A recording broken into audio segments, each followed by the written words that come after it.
Olá, meus amigos, olá, minhas amigas do Legislação Integrada. Aqui quem fala é o professor Bruno Valente e a nossa conversa de hoje é sobre o informativo 731 do STJ. Informativo esse que está inserido no nosso informativo semanal de número 78 e que toda a plataforma do Clube da Lei já está atualizada por ele. Meus amigos, antes de começar, fica aquele convite. Você vem sempre aqui, nos escuta e ainda não segue o canal, segue esse canal, ativa o sininho para receber a notificação, curte, compartilha com os amigos, ajuda a gente a crescer. Temos canal no Spotify, Deezer, Apple Podcast, Google Podcast e agora também estamos iniciando no YouTube. E aí, meus amigos, quem ainda não segue, segue lá. E também fica aquele nosso convite para quem ainda não nos segue no Instagram. Também segue lá a gente, @legislação_integrada, que é mais um canal de atualização jurídica, onde a gente traz muita coisa interessante, muita novidade. Então, meus amigos, vamos começar sem mais delongas. O primeiro julgado do dia está inserido lá na Constituição Federal. E esse julgado, ele traz uma situação muito interessante. Isso aqui eu quebrei cabeça até para poder pegar ali o inteiro teor, procurar como é que foi a ação como um todo, pegar petições, para poder entender como é que se deu isso aqui. Mas imagina aí a situação. A empresa Forte SA propôs uma ação indenizatória contra a Petrobras. A ação tramitou perante a Justiça Estadual de São Paulo e após nessa ação foi proposta uma apelação que passou a tramitar, obviamente, perante o TJ de São Paulo. E aí, posteriormente, foi proferido um acórdão de julgamento nessa apelação. Depois disso, em face desse acórdão, a Petrobras interpôs embargos declaratórios. Embargos esses que não foram respondidos a contento, diga-se de passagem. Então, os desembargadores estavam com preguiça ali de suprir a omissão, a obscuridade. E aí veio um recurso especial. Essa ação chegou ao STJ. E aí, quando essa ação já estava no STJ, a União meio que acordou: opa, que dia é hoje? Que dia foi isso? Eu tenho interesse nisso aí, nessa ação. Entrou na ação como assistente simples, dizendo que tinha interesse no julgamento da causa. Lá no STJ, depois de sei lá quantos anos, a União percebeu como que de repente que tinha interesse na causa. E aí chegou ao julgamento, e aí o STJ disse: olha, isso daí realmente não foi decidido direito não. Volta para poder julgar de novo esses embargos declaratórios e poder suprir agora de vez essa obscuridade, esse erro material, enfim, o que quer que tenha sido alegado nesses embargos declaratórios. E aí surgiu a treta. Para onde é que esse processo vai para ser julgado?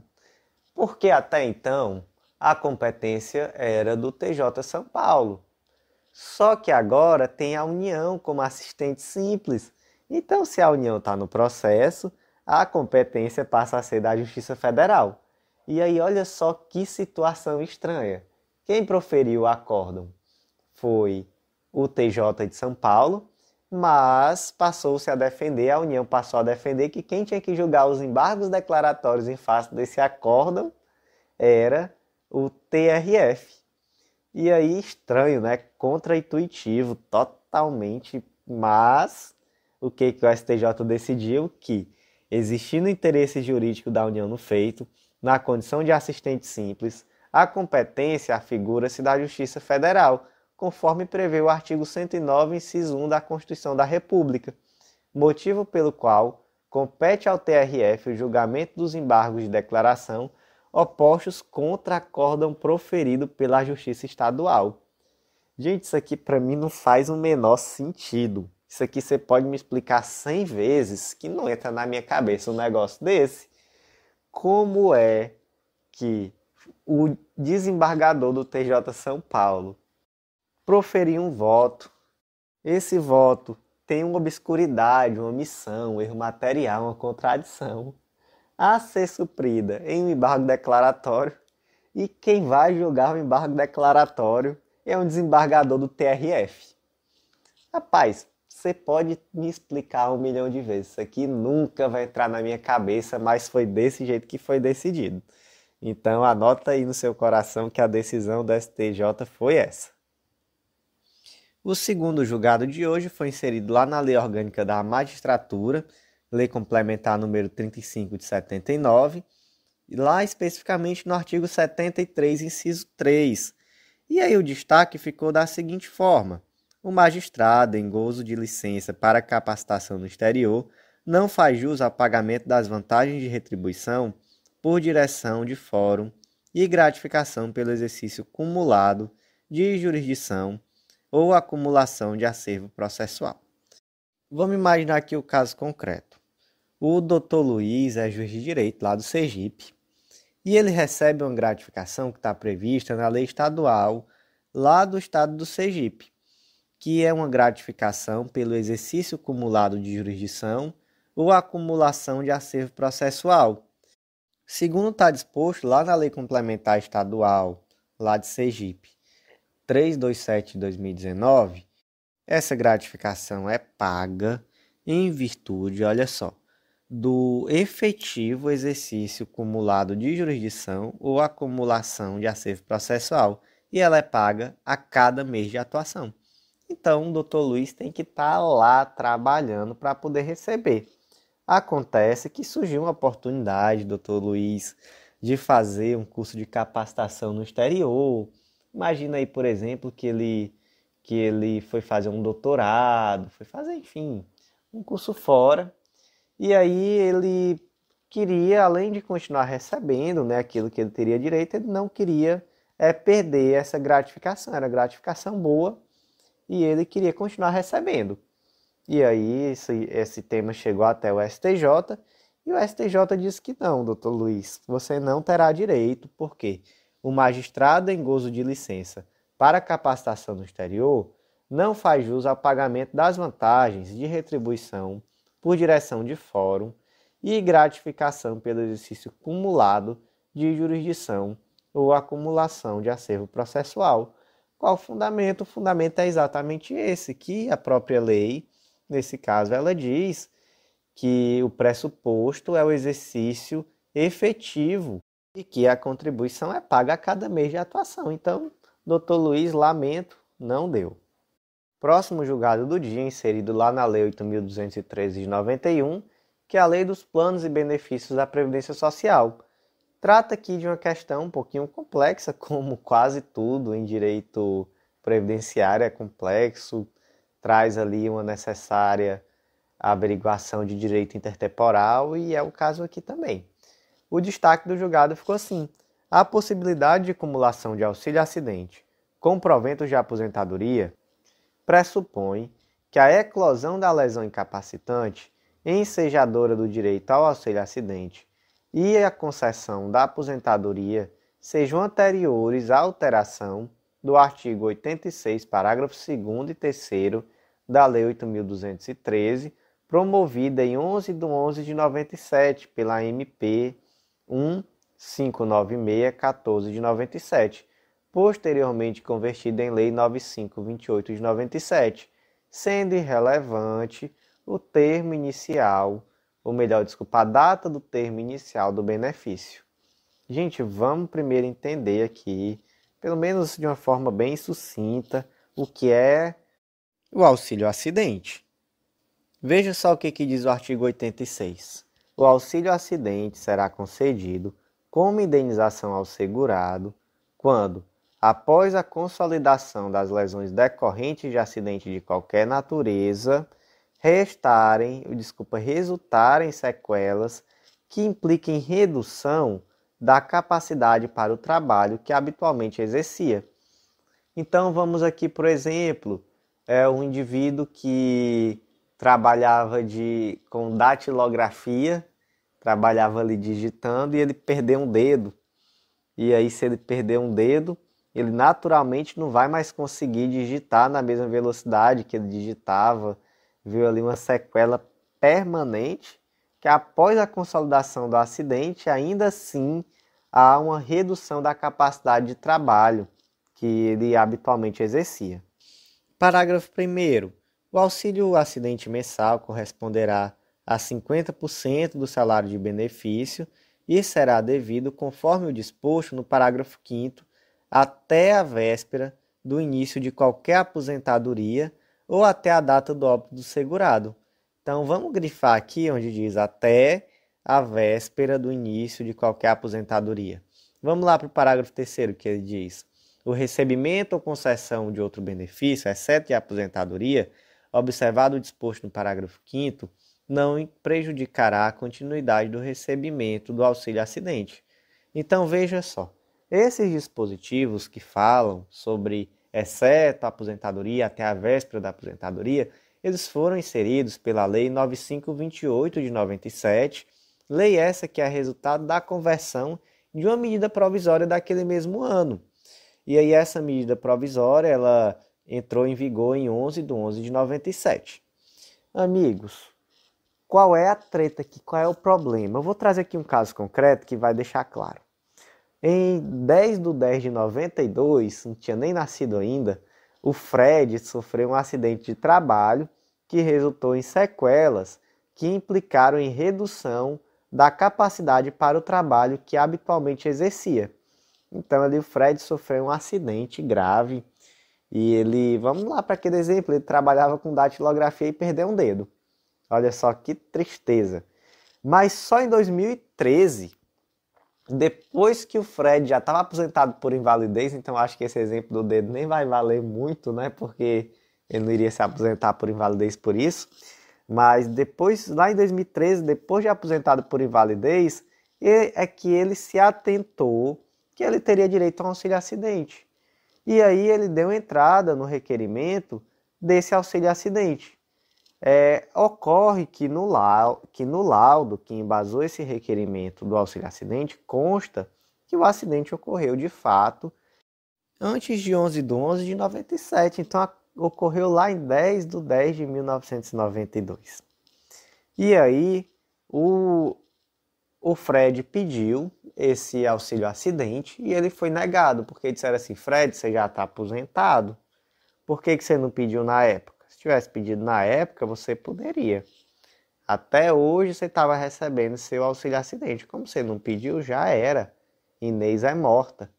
E aí o Fred disse: não, não é bem assim não, porque o meu acidente aconteceu lá na época que a lei antiga estava vigente. Então lá nessa época eu já teria direito.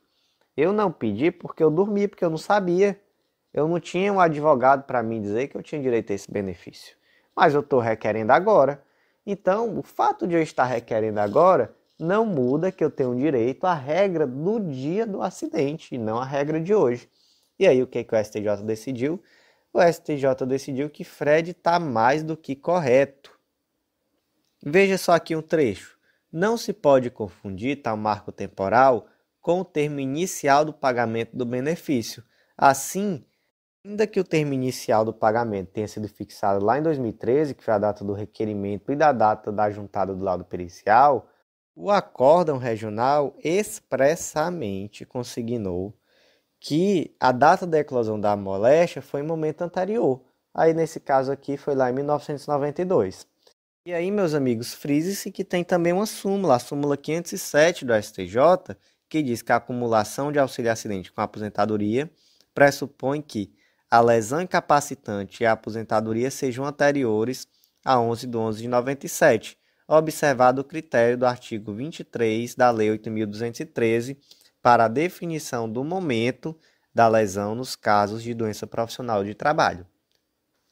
O próximo julgado do dia foi inserido lá na Lei 7347 de 85, que é a lei da ACP, e esse julgado é importante, hein? Marca a estrelinha. Presta atenção, porque isso aqui é importante, isso aqui pode te fazer errar numa prova daqui para frente. Isso aqui tem uma chance absurda de cair em tudo que é prova.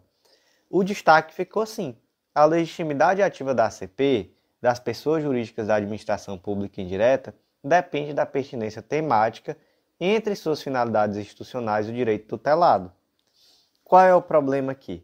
O problema é que o artigo 5º lá da lei da ACP, ele vai dizer: tem legitimidade para propor a ação principal e a ação cautelar. E ele vai trazer uma lista, vai ter lá Ministério Público, enfim, um monte de gente. Quando chega lá no inciso 4, ele vai dizer: a autarquia, a empresa pública, fundação, sociedade e economia mista.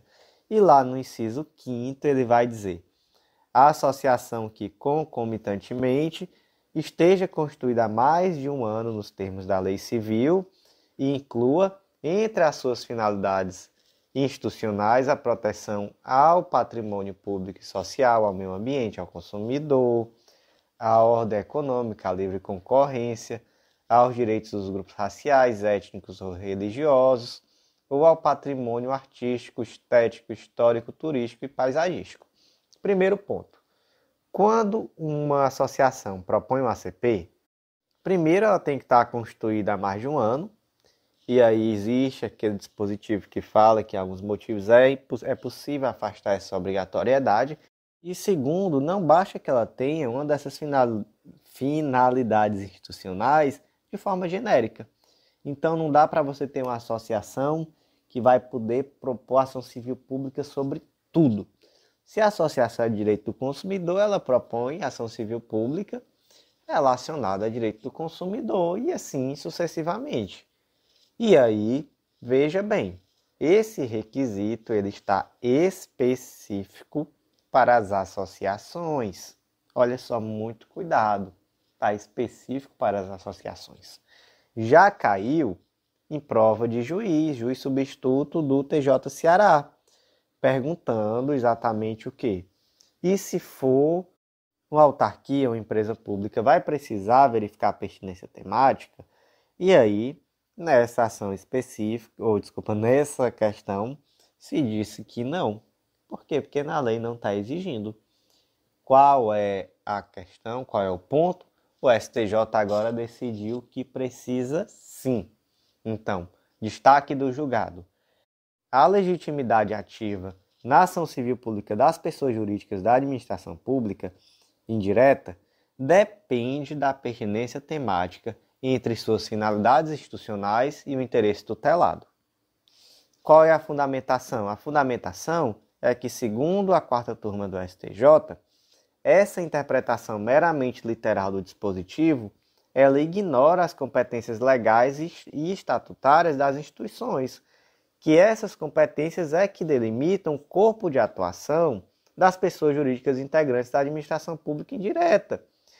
Então, de acordo com esse entendimento, não há como considerar que uma pessoa jurídica de direito privado, então, por exemplo, uma empresa pública, uma sociedade de economia mista, enfim, qualquer ente que da administração pública indireta, ele tem uma legitimidade extremamente ampla para propor ações civil públicas sobre qualquer coisa que não tenha nada a ver com aquilo que ela faz. Então, por exemplo, vamos pensar aqui uma sociedade de economia mista. Imagina a Petrobras entrando com ação civil pública questionando juros abusivos em contratos bancários de financiamento imobiliário, cobrança de taxa abusiva. O que a Petrobras tem a ver com cobrança de taxa ou de juros abusivos e empréstimo bancário para habitação? Não tem nada a ver. De fato, não tem nada a ver.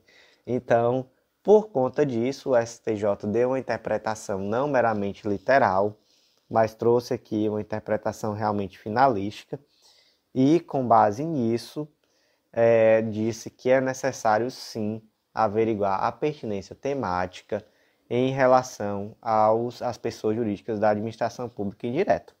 Amigos, e não confundam. Em relação, por exemplo, à Defensoria Pública, ao Ministério Público, aí não há que se falar nessa pertinência temática. Aqui a gente vai ver outras questões, né? Então, por exemplo, em algumas situações na Defensoria Pública vai se verificar se é a defesa de necessitado. No caso do Ministério Público, pode-se averiguar, por exemplo, se existe interesse social, mas não há aqui, nesses casos, a questão da verificação da pertinência temática, conforme está aqui no artigo 5º, inciso 5, a linha B da Lei da Ação Civil Pública. E aí o próximo julgado, também inserido na Lei da ACP, vai trazer um caso de legitimidade ativa do Ministério Público para propor a CP, mas que muito cuidado, não tem nada a ver com isso que a gente conversou daqui para trás. Veja só o destaque.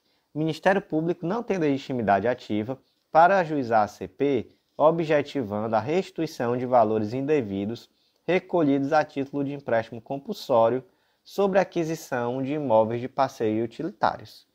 Amigos, aqui o grande ponto, na verdade, do julgado foi a ilegitimidade ativa do MP para propor uma ação em que se discute a cobrança ou não de tributo e também para assumir a defesa de interesse de contribuinte, que nesse caso concreto se entendeu que era um direito individual homogêneo disponível.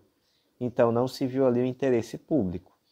Então nesse caso aqui se decidiu que o Ministério Público ele não tem legitimidade para propor esse tipo de ação civil pública que discute o indevido recolhimento de empréstimo compulsório sobre a aquisição de automóveis de passeio e utilitários. O próximo julgado do dia foi inserido lá no Código de Processo Civil e o destaque ficou da seguinte forma: o termo inicial dos juros de mora incidentes sobre os honorários sucumbenciais dá-se do dia seguinte ao transcurso do prazo recursal, ainda que interposto o recurso manifestamente intempestivo. Primeiro ponto. Qual é o termo inicial dos juros moratórios dos honorários de sucumbência? Artigo 83, parágrafo 16 do CPC. Quando os honorários forem fixados em quantia certa, os juros moratórios incidirão a partir da data do trânsito em julgado da decisão. Qual foi a situação aqui? Foi fixado os honorários de sucumbência em uma sentença, tudo ok, tudo lindo. E o advogado da outra parte perdeu o prazo para apelação. Então, no lugar de apelar com 15 dias úteis, ele apelou com 16. Gente, o que acontece aqui? No 15º dia útil, ao final do 15º dia útil, transitou em julgado. Ele propôs a apelação e aí essa apelação ela era manifestamente intempestiva, ela não vai mudar ao termo inicial dos juros de mora incidentes sobre os honorários sucumbenciais. Esse termo inicial vai ser exatamente o primeiro dia após o transcurso do prazo recursal. O próximo julgado do dia foi inserido lá no artigo 1027, inciso 2, a linha A do Código de Processo Civil. É um julgado bem interessante, mais interessante pela, vamos dizer assim, pela gaiatice do advogado do que por qualquer outra coisa, porque aqui realmente foi um advogado à frente do seu tempo. O destaque ficou assim: é incabível a interposição do recurso ordinário contra apelação em mandado de segurança. Amigos, quando é que cabe recurso ordinário? Está lá no artigo 1027. Serão julgados em recurso ordinário: inciso 1, pelo STF, os mandados de segurança, os habeas data, os mandados de junção, decididos em única instância pelos tribunais superiores quando denegatória a decisão, ou inciso 2, pelo STJ, nos mandados de segurança decididos em única instância pelos TRFs ou TJs, quando denegatória a decisão. Então, veja só, nos dois casos, o mandado de segurança ele tem que ter sido decidido em única instância. E a decisão tem que ter sido denegatória. E aí, inciso 2, nos processos em que forem partes, de um lado está Estado estrangeiro ou organismo internacional, e de outro município ou pessoa residente ou domiciliada no país. Aqui não entra no nosso caso, não. Nosso caso realmente está lá no 1027, inciso 2, a linha A, que é a competência do STJ para julgar o recurso extraordinário. E aí o que aconteceu aqui? O Joãozinho interpôs ali um mandado de segurança na primeira instância, normal. E aí perdeu. Ele apelou. Quando ele apelou, esse mandado de segurança foi lá para o TJ. E aí caberia recurso ordinário contra a decisão denegatória desse mandado de segurança no TJ? Não cabia. Por quê? Porque não foi decidido em única instância pelo TJ. Ele já subiu através de apelação. Está aqui na lei, entendeu? Propor um recurso ordinário, desculpa, em face desse acórdão de segunda instância seria um erro grosseiro, inclusive. Só que o Joãozinho percebeu que ele não conseguiria subir um recurso especial, porque não conseguiria passar pela tal da súmula 7, que diz que a pretensão de simples reexame de prova não enseja recurso especial. E aí, como advogado à frente do seu tempo, ele tentou burlar a súmula 7 e ele não só tentou fazer isso, ele deixou isso meio que expresso no, no, na petição dele, que estava ali interpondo o recurso ordinário para poder fazer o reexame de prova mesmo, já que no recurso especial não dava e a súmula 7 ia passar a faca no recurso dele. E aí o que o STJ disse? O STJ disse: Joãozinho, deixe de gaiatice.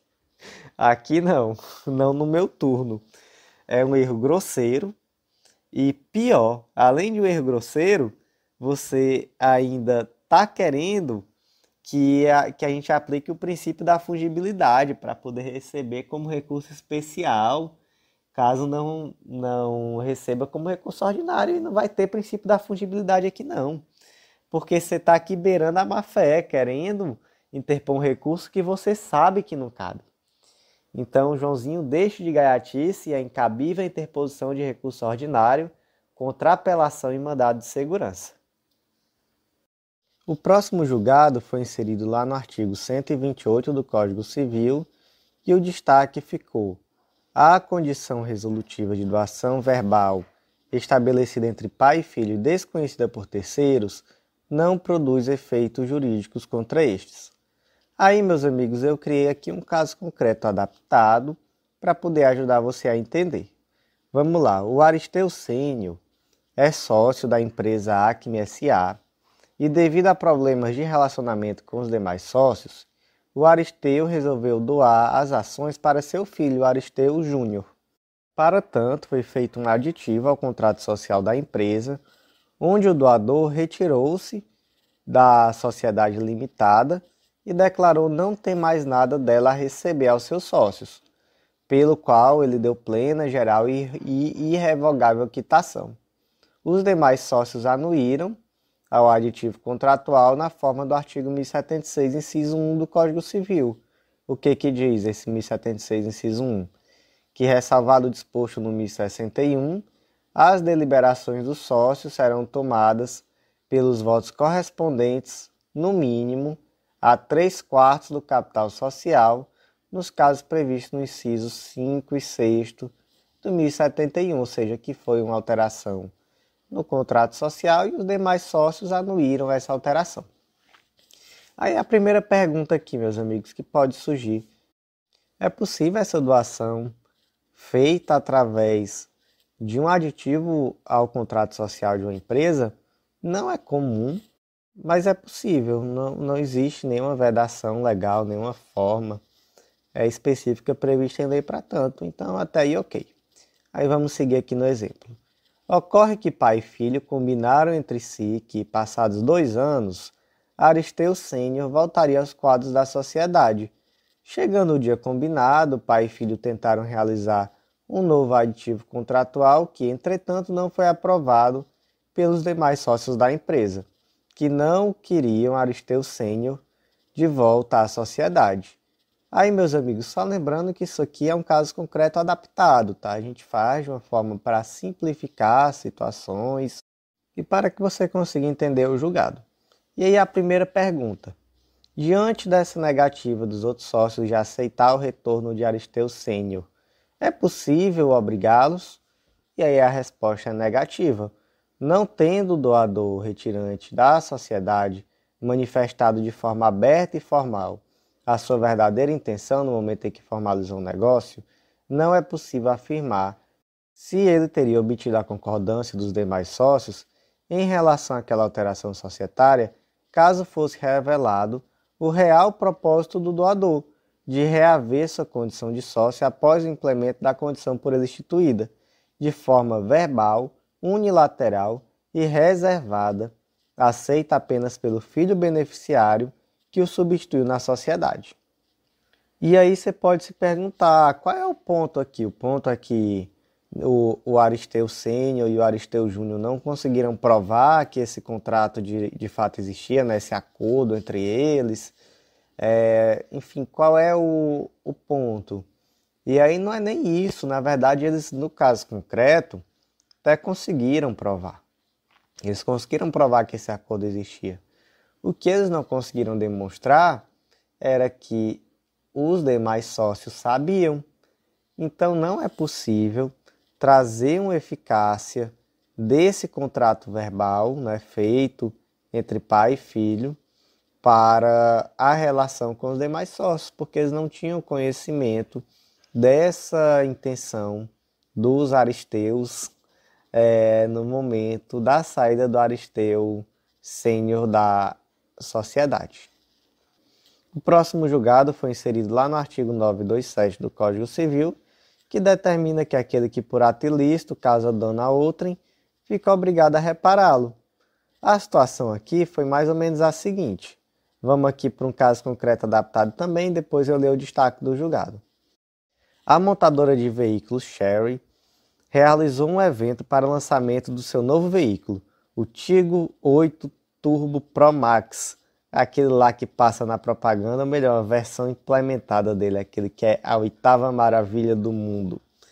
E aí, para garantir a ampla cobertura da mídia, a empresa se comprometeu a custear o transporte aéreo e terrestre dos jornalistas.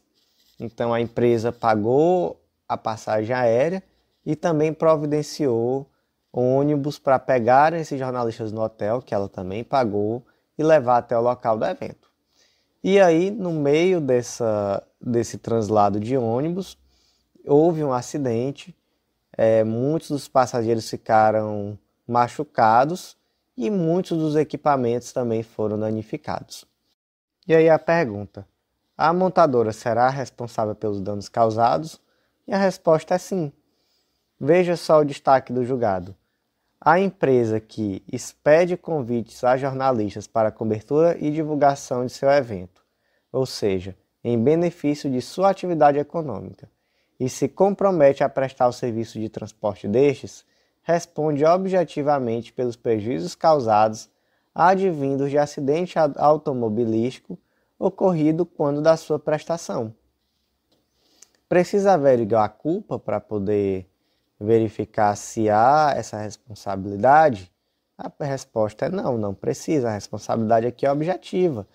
Aqui se entendeu que essa posição jurídica da montadora naquele caso era de tomadora de serviço de transporte de pessoas, que foi contratada em benefício de sua atividade econômica.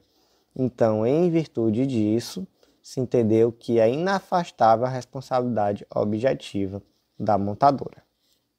O próximo julgado também foi inserido no Código Civil e o destaque ficou da seguinte forma.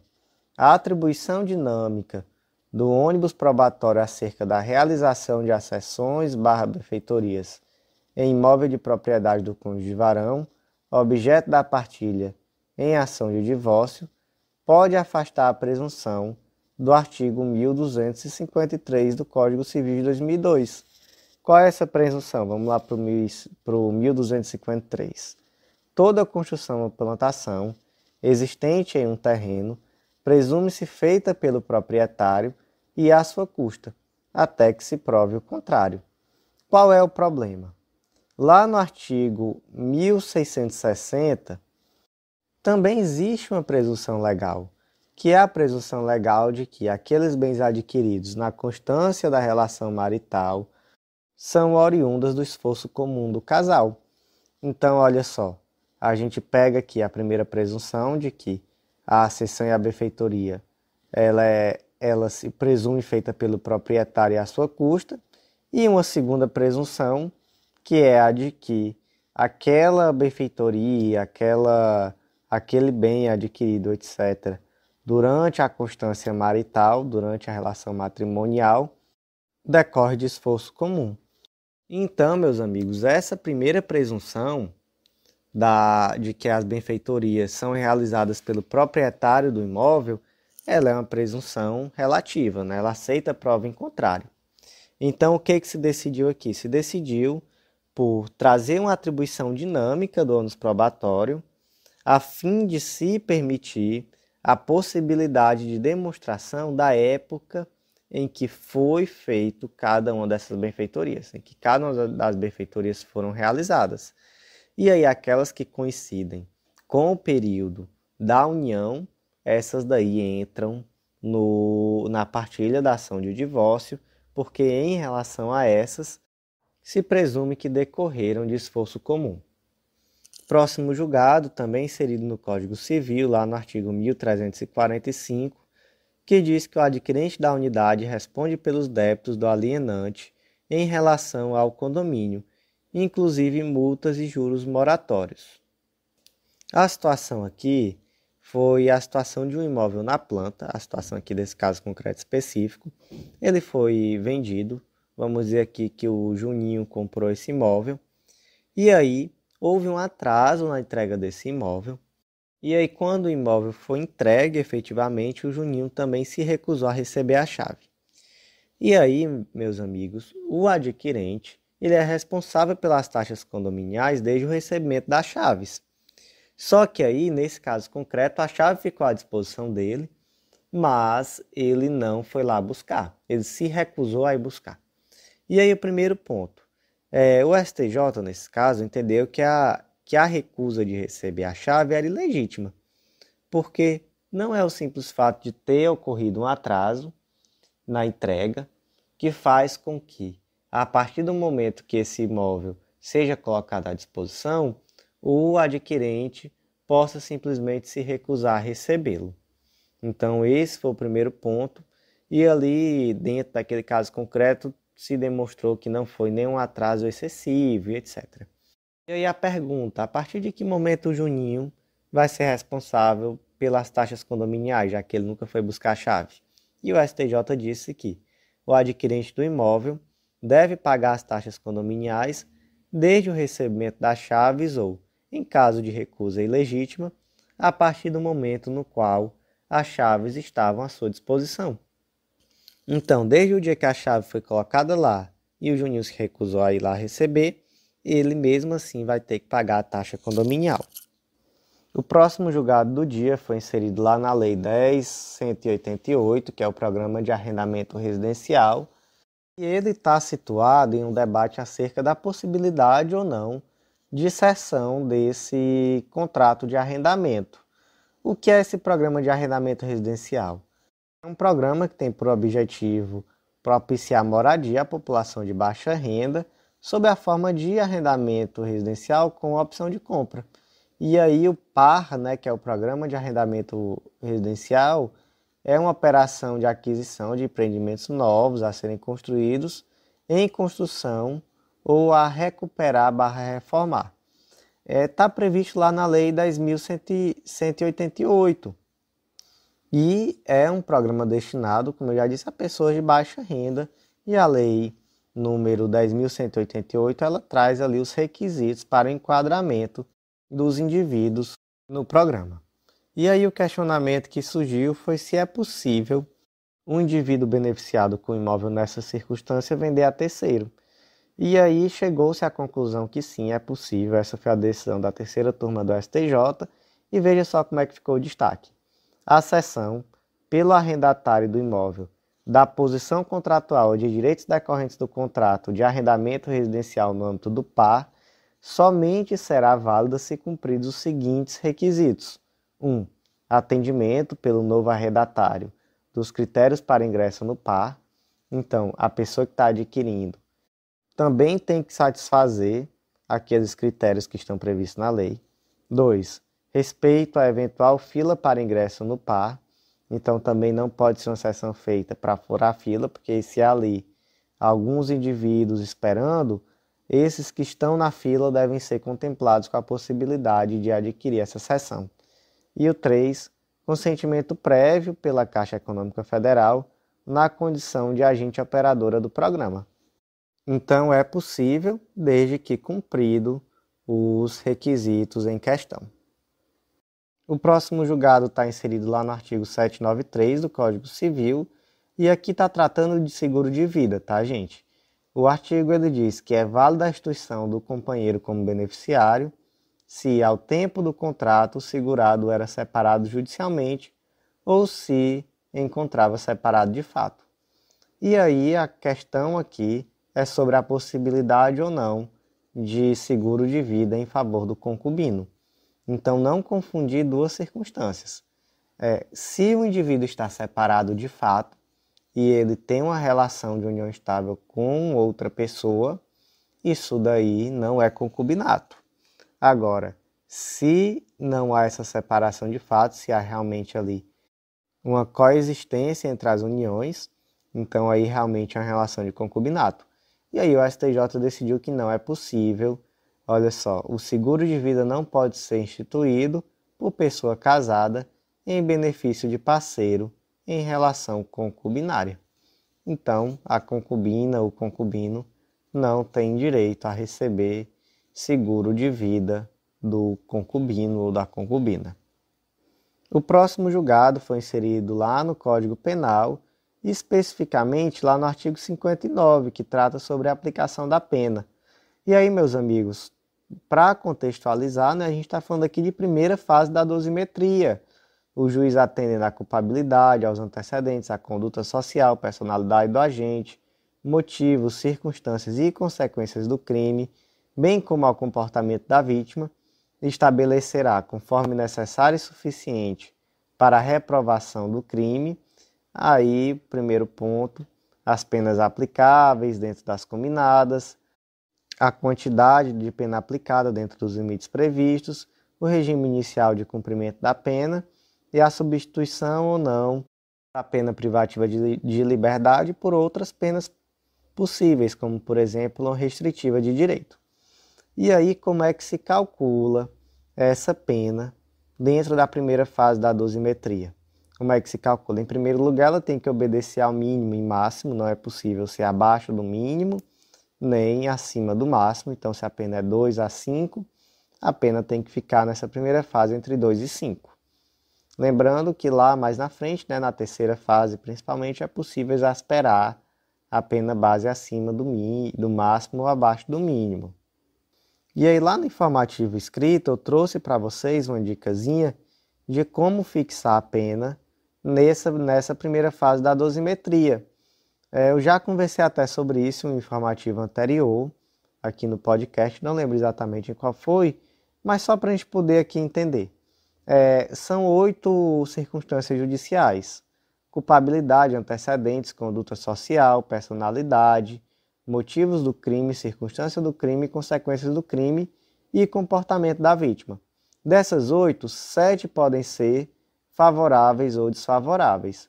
E uma, que é o comportamento da vítima, ela só pode ser favorável. Então, o comportamento da vítima ele não vai tornar a pena base maior para o indivíduo. E aí vamos aqui para um exemplo prático, só para poder você aprender como fazer. Suponha que o crime possui pena de reclusão de 1 a 8 anos e há 3 circunstâncias negativas. Aí como é que você faz? Você pega a pena máxima, subtrai pela pena mínima. Então, se a pena é de 1 a 8, 8 menos 1, 7. O que você faz? Você divide esse 7 por 7 de novo. Por que por 7? Porque são 7 circunstâncias que podem ser desfavoráveis, lá no artigo 59. Lembrando que o comportamento da vítima ele não pode ser desfavorável. Então, nesse caso aqui concreto, se a pena é de 1 a 8, 8 menos 1, 7, 7 dividido por 7 dá 1.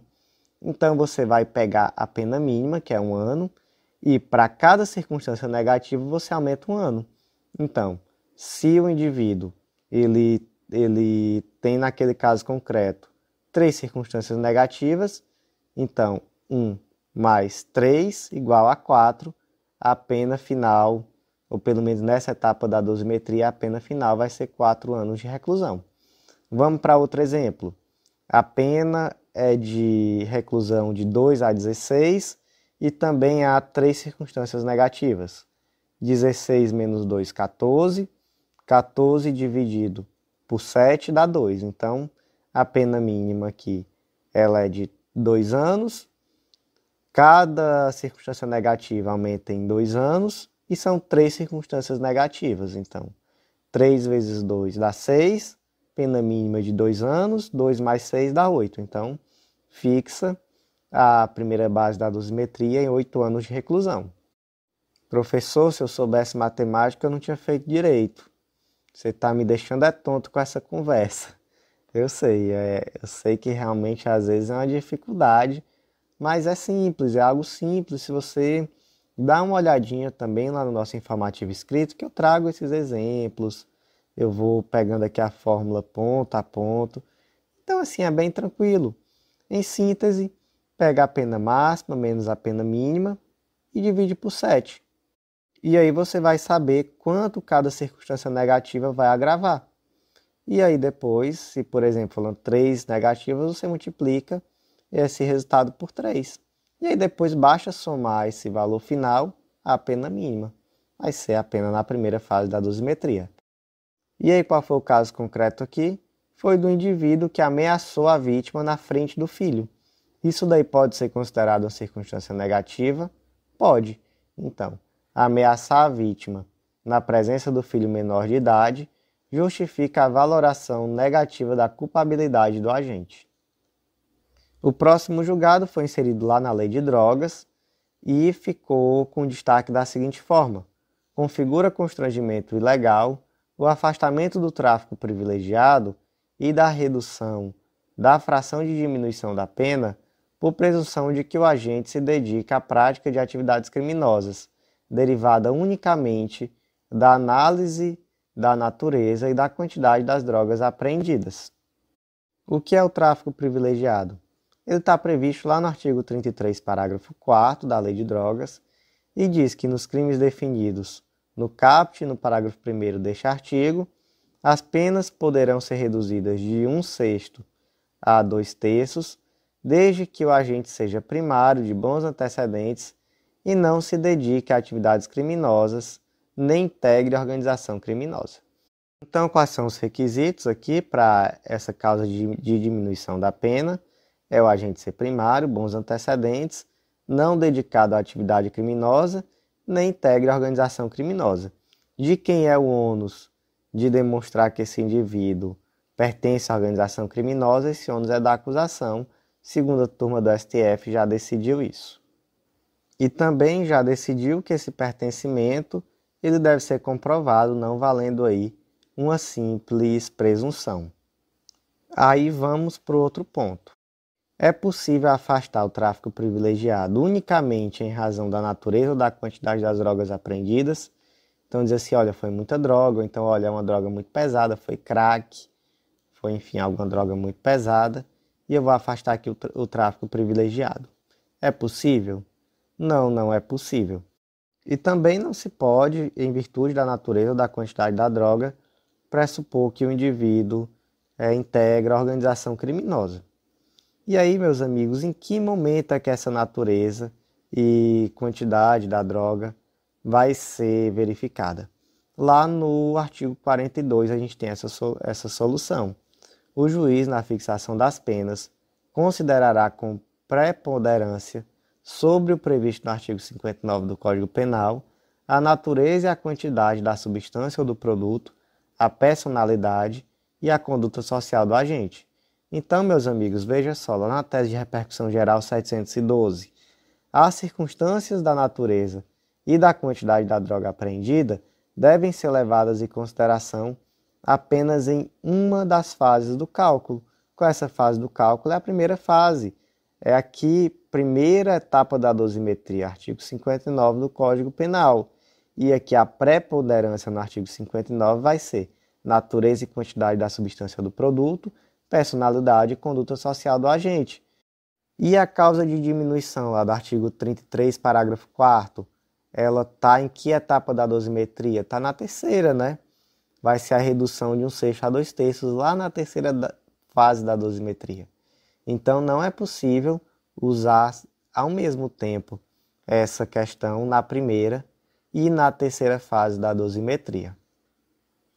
Próximo julgado foi inserido lá no Código de Processo Penal, especificamente no artigo 316, parágrafo único, que é aquele dispositivo que foi inserido pela Lei 13.964 de 2019, que diz que, decretada a prisão preventiva, deverá o órgão emissor da decisão revisar a necessidade de sua manutenção a cada 90 dias, mediante decisão fundamentada, de ofício, sob pena de tornar a prisão ilegal. Então aqui a gente tem aquele dever do órgão emissor da decisão de prisão, que decretou a prisão preventiva, não é? De a cada 90 dias, mediante a decisão fundamentada, de ofício revisar se permanece a necessidade da prisão. E aí um ponto importantíssimo, é que a ausência dessa reavaliação, ela não traz automaticamente a ilegalidade da prisão. Isso daí foi decidido lá na ADI 6581 e 6582, e foi até um tema que a gente trouxe aqui muito bem explicado, com todos os detalhes, todo o histórico, em um dos nossos podcasts. Eu não lembro se foi no 1046 do STF. Mas qual foi a dúvida aqui que surgiu? Houve a expedição de um mandado de prisão preventiva, mas o indivíduo ainda não foi capturado. E aí passou 90 dias, passou 100, passou 180 dias e nada de capturar esse indivíduo. E aí o juiz vai precisar a cada 90 dias estar reavaliando esse mandado de prisão, porque mesmo o indivíduo ainda não tendo sido sequer capturado, então ele está solto? E aí a resposta é não. E o STJ foi muito pragmático aqui até nessa decisão. Primeiro porque ele disse que essa necessidade de reavaliação é uma necessidade que traz um ônus muito pesado para o judiciário. E é muito pesado mesmo. Imagina, a cada 90 dias ter que reavaliar. É um ônus muito pesado, é muito trabalho realmente. E o segundo ponto é que se o indivíduo não foi nem capturado ainda, se ele está foragido, já de cara a gente percebe que permanece o fundamento da prisão preventiva, porque aqui claramente existe uma necessidade de assegurar a aplicação da lei penal. Então, se o indivíduo está foragido, se tem um mandado de prisão contra ele, então claramente permanece aqui a necessidade, pelo menos, de aplicação da lei penal. Então, não seria necessária essa reavaliação a cada 90 dias. Agora, claro que a defesa pode protocolar pedidos de revogação, de relaxamento, sempre que entender necessário. O que não existe é essa necessidade de reavaliação de ofício a cada 90 dias de um mandado de prisão de um indivíduo que está foragido. Destaque do julgado ficou assim: quando o acusado encontrar-se foragido, não há o dever de revisão ex officio da prisão preventiva a cada 90 dias, exigida pelo artigo 316, parágrafo único do CPP. O próximo julgado foi inserido lá na Lei 9296, que é a Lei da Interceptação Telefônica, e é um julgado interessante. O destaque dele ficou da seguinte forma: a conversão do conteúdo das interceptações telefônicas em formato escolhido pela defesa não é ônus atribuído ao Estado. Vamos aqui para um caso concreto adaptado para a gente poder entender. No âmbito de uma investigação criminal, foi deferida a interceptação telefônica em face de Tício e Caio. Ao fim da interceptação, com as diligências já devidamente documentadas, a defesa dos investigados requereu acesso ao conteúdo integral das investigações telefônicas, o que foi deferido, sendo os áudios extraídos do sistema utilizado para a interceptação telefônica, que nesse caso era o sistema Vigia, e disponibilizado em mídia. Então, os agentes foram lá, pegaram aquela interceptação telefônica, baixaram em arquivos, sei lá, em formato MP3, botaram ali num pendrive e entregaram. Tá aqui, defesa. Escute. E aí ocorre que a defesa disse que isso daí não era suficiente, porque, segundo a defesa, a simples disponibilização das mídias baixadas no sistema não permite a verificação se houve quebra de cadeia de custódia. Então, o que a defesa queria? A defesa queria que fosse habilitado um login para ela lá no sistema Vigia, onde esse login desse ela a possibilidade de verificação de detalhes de como foi o tratamento desses dados obtidos. Então, eles entenderam que somente com acesso ao sistema vigia, poderia se verificar, por exemplo, se algum dado foi apagado, alguma conversa, como é que se deu essa interceptação como um todo. Enfim, seria possível verificar se houve alguma quebra da cadeia de custódia. E professor, o que raios é cadeia de custódia? Ela está prevista lá no artigo 158-A do Código de Processo Civil. Considera-se cadeia de custódia o conjunto de todos os procedimentos utilizados para manter e documentar a história cronológica do vestígio coletado em locais ou em vítimas de crimes, para rastrear sua posse e manuseio a partir de seu reconhecimento até o descarte. Então, por exemplo, se percebesse que houve ali que algum dos agentes apagou áudios, enfim, seria possível, em tese, dizer que houve uma quebra da cadeia de custódia. E aí, para poder verificar isso, a defesa queria o acesso ao sistema vigia. Qual o detalhe? A defesa não trouxe nenhum elemento que trouxesse uma fundada suspeita de que de fato houve essa queda na cadeia de custódia. Ele então somente requereu acesso ao sistema vigia. E aí o STJ disse que não é possível esse requerimento e que a defesa não tem o direito de escolher qual é o formato que ela quer receber os áudios. Os áudios foram entregues. Foi no pendrive? Foi no pendrive. Então a defesa não tem como dizer, eu quero o acesso ao sistema vigia. Não é possível que a defesa queira criar um procedimento que não existe ali de uma forma específica, ou queira escolher como é que ela vai receber esse material. Como é que ficou o destaque do julgado? A conversão do conteúdo da interceptação telefônica em formato escolhido pela defesa não é ônus atribuído ao Estado. O próximo julgado ele foi inserido lá no Código de Processo Civil porque trata de um tema sobre um IDR, um incidente de resolução de demandas repetitivas, mas na verdade mesmo, esse caso trata de uma demanda que está no âmbito do sistema prisional. Olha só o destaque do julgado. Não há como reconhecer excesso de prazo no julgamento do incidente de resolução de demandas repetitivas, aí tem aqui o número desse incidente, instaurado pelo TJ de Pernambuco, quando não extrapolado o prazo previsto lá no artigo 980 do CPC, assim como não há ilegalidade na suspensão dos recursos que versem sobre o cômputo em dobro da pena dos presos no complexo do curado até a resolução do incidente.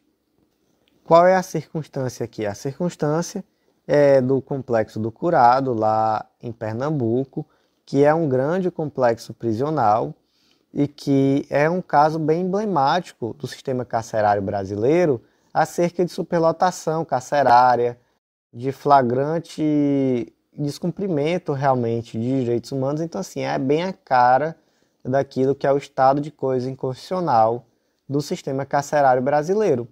E aí se baseia no acórdão paradigma lá do caso do Plácido Sá Carvalho, no Rio de Janeiro, que foi um caso em que houve uma condenação do Brasil perante a Corte Interamericana de Direitos Humanos, e essa condenação ela proibiu o ingresso de novos presos no Instituto, e ela determinou que o cômputo de todo o período cumprido pelos presos lá no Plácido de Sá Carvalho, no Rio de Janeiro, fosse contado em dobro, porque foi identificado que ali havia um cômputo de pena em circunstâncias degradantes.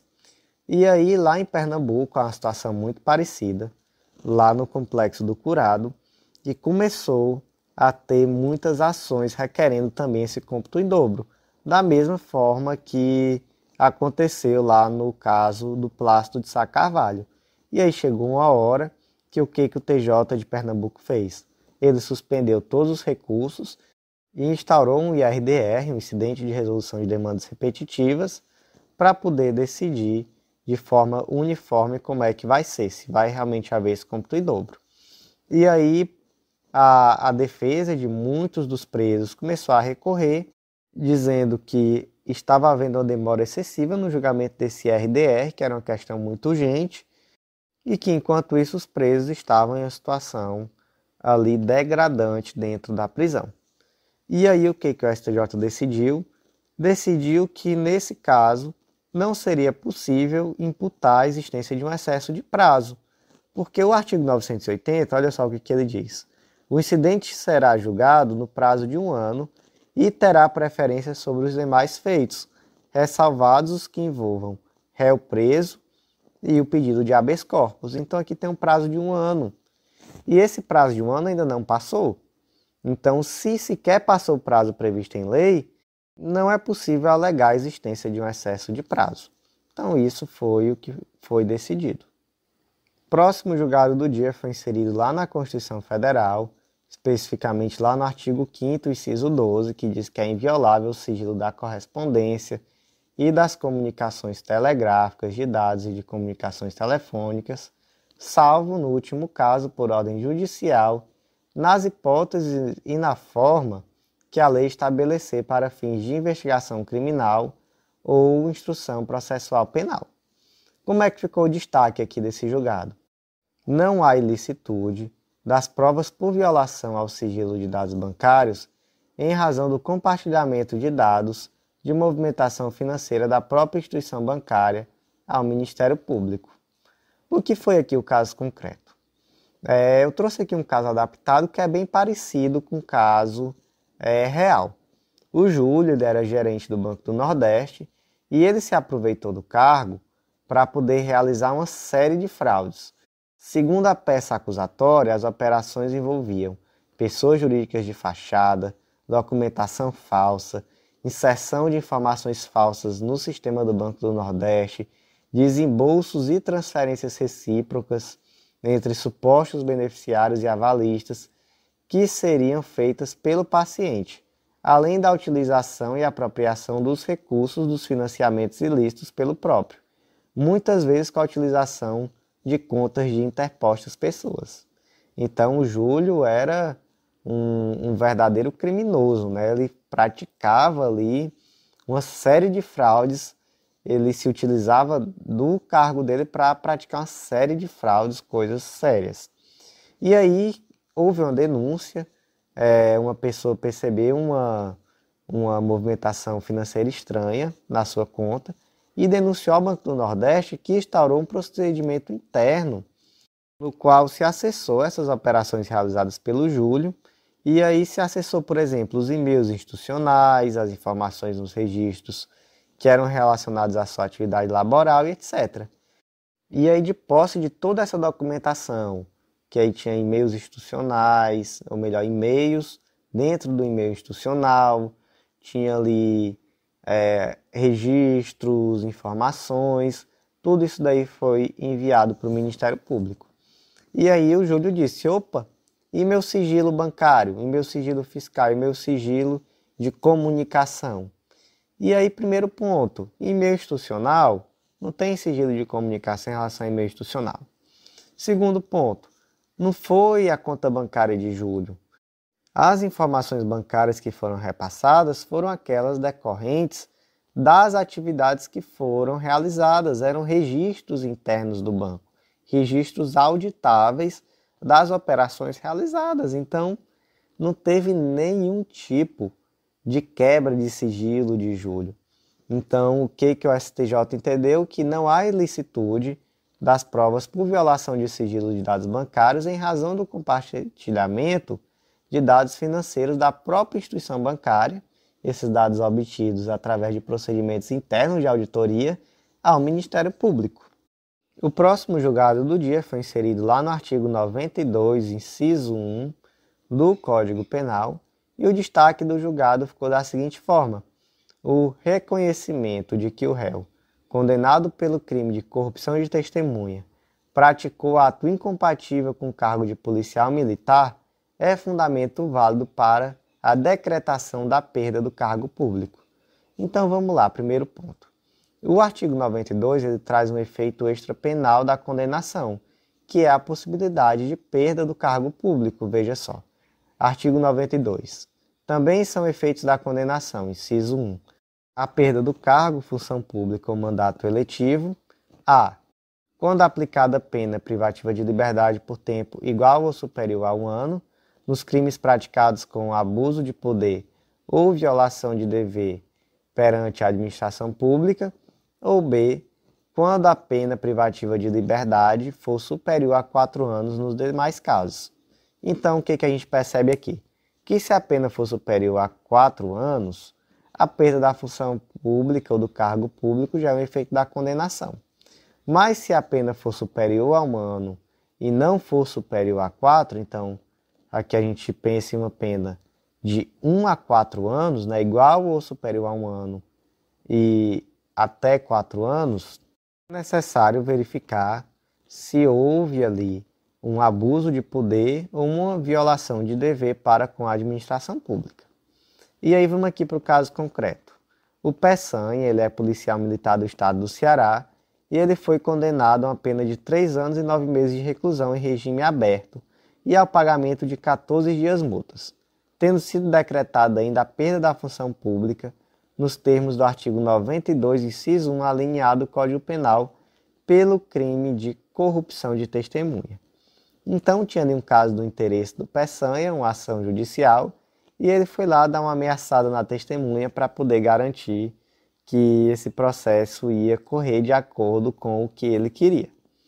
E aí foi descoberto, e o Peçanha, além de ser condenado a 3 anos e 9 meses de reclusão, foi condenado também à perda do cargo dele de policial militar. E aí, a pena ela é inferior a 4 anos. Então, para isso é necessário que ele tenha cometido abuso de poder ou violação do dever para com a administração pública. E o STJ entendeu que, nesse caso, a violação do dever com a administração pública está presente. Por quê? O reconhecimento que o réu praticou ato incompatível com o cargo por ele ocupado é fundamento suficiente para a decretação do efeito extrapenal de perda do cargo público. Então, no caso concreto aqui, deu ruim para o Peçanha, realmente se entendeu que não é compatível com a atividade policial militar essa conduta de estar praticando o crime de corrupção de testemunha. E aí, gente, só aqui um conserto, né? Só aqui um equívoco, eu falei no começo em ameaça à testemunha, né? Mas no caso concreto, o crime cometido não foi de ameaçar, mas foi de corrupção de testemunha, que é o do 343, dar, oferecer ou prometer dinheiro ou qualquer outra vantagem à testemunha, perito, contador, tradutor, intérprete, para fazer afirmação falsa, negar ou calar a verdade em depoimento, perícia, cálculo, tradução ou interpretação. Claro que a razão de decidir aqui seria semelhante, né, se fosse realmente uma ameaça à testemunha. Mas fica aqui só essa errata, tá bom? O crime foi corrupção de testemunha, no caso concreto específico. O último julgado do dia foi inserido lá no Código de Processo Penal, especificamente lá no artigo 248, que diz que, em casa habitada, a busca será feita de modo que não moleste os moradores mais do que o indispensável para o êxito da diligência. Veja só como é que ficou aqui o destaque do julgado, que ele é bem interessante e é muito importante. Admitir a entrada na residência, especificamente para efetuar uma prisão, não significa conceder um salvo-conduto para que todo o seu interior seja vasculhado indistintamente, em verdadeira pescaria probatória. Olha esse termo que ele é importante, pescaria probatória, sob pena de nulidade das provas colhidas com desvio de finalidade. E aí o próprio julgado ele traz aqui 2 exemplos de pescaria probatória.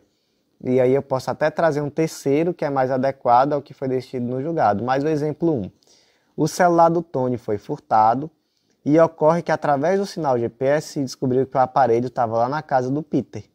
O juiz responsável então deferiu o ingresso na casa do Peter para a apreensão do aparelho.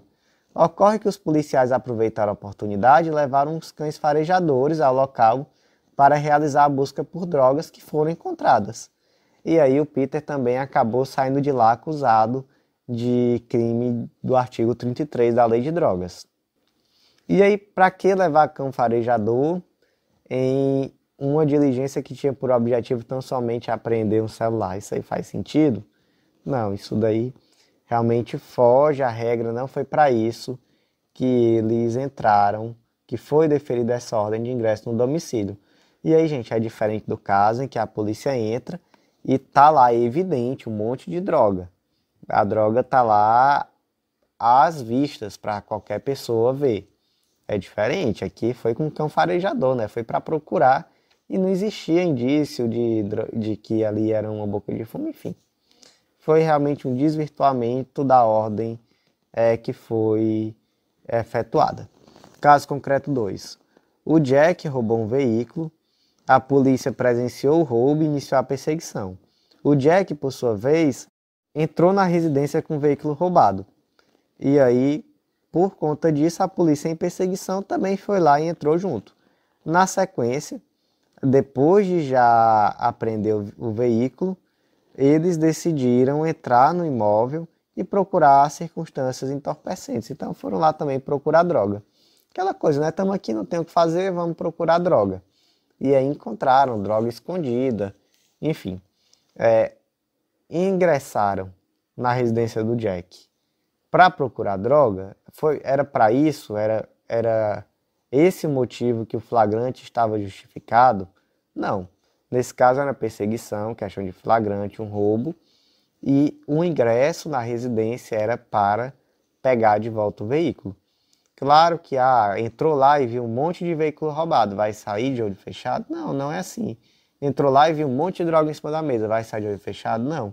Mas também entrar lá e começar a fazer busca de coisa que não tem nada a ver, se entende que não é possível. E aí o terceiro exemplo, e aí aqui mais parecido com o caso concreto que foi decidido, imagina que foi deferida uma ordem de prisão em face do Peter a ser efetuada na residência dele. Então a polícia ficou ali em pé na porta esperando amanhecer, e na hora que amanheceu entrou, pegou o Peter, mas também aproveitou e fez o limpa, procurou, revirou tudo para ver se achava droga, sempre atrás de droga. E aí encontrou a droga. É possível? Nas três circunstâncias, o flagrante pelo crime de tráfico de drogas é legal? Não, em todos os três casos é ilegal.